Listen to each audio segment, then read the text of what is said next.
Dapat nga ba mag-stick ang Gilas sa 12-man pool sa loob ng 4 na taon hanggang mag-FIBA World Cup 2027?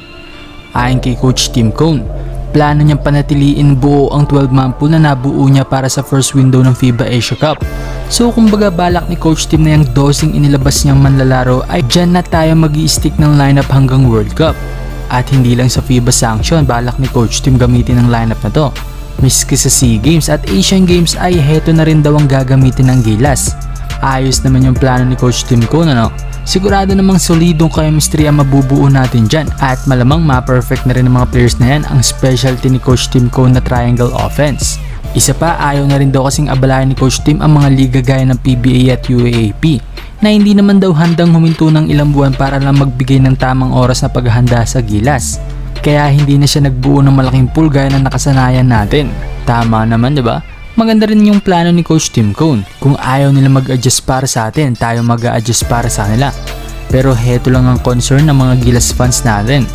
Dahil injured pa ngayon si AJ Edu at inaasahang hindi ito makakapaglaro sa first window ngayong February. Ayon kay Coach Tim Cone na wala siyang balak palitan si Edu despite na hindi nga ito pwedeng maglaro ngayong window. So handa ba magpadehado ang Gilas at sumabak sa first window na may 11 players lang? At paano kaya kung hindi rin payagan si Brownlee? Tapos ngayon napabalitang injured si Kai kaya hindi ito naglalaro ngayon sa koponan niya sa Japan. Abangan natin mga brody kung anong plano ni Coach Tim para dyan. Pero heto talaga ang pinaka-concern ko at malamang karamihan sa mga Gilas fans din natin dyan.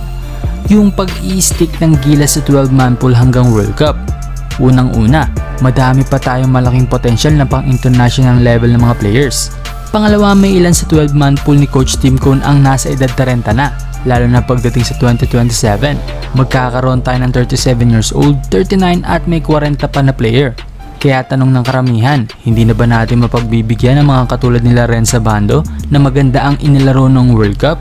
Mason Amos na nagpakita ng malaking potensyal ng World Cup qualifiers.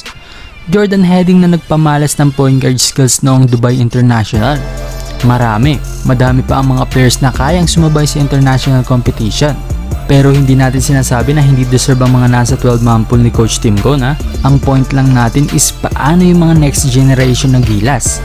Example noong 2020 sa first window ng FIBA Asia Cup.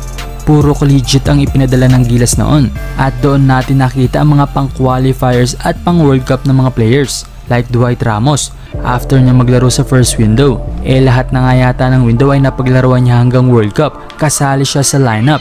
Dahil nga napagbigyan siya maipakita ang kanyang potensyal sa Gilas. So ayun nga mga brody, okay sa atin yung planong perfect ng sistema for the next 4 years hanggang World Cup. Dahil magiging advantage natin yan para sa mga bansang malalakas nga ang players. Pero saglit lang nabuo at nakapaghanda. Pero hiling ko lang na sana ay mabigyan din ng chance yung mga young guns natin at iba pang may mga ibubuga sa world stage. Gawin nating mas exciting ang panonood nyo gamit ang legit betting site ng 1xBet. I-click lang ang link sa ating pin comment at gamitin ang maswerte kong promo code na 1x007. Tayaan mo ang paborito mong koponan sa NBA, sa PBA o miski sa ibang sports ay pwedeng pwede. Nanalo na ang paborito mong team, kumita ka pa. Up to 6,000 pesos rin ang first cash in bonus. Madali lang rin mag-withdraw dito at mag-deposit gamit ang inyong mga GCash o bank transfer. Kaya ano pang hinihintay nyo mga brody? Tara na't mag-register sa 1xBet.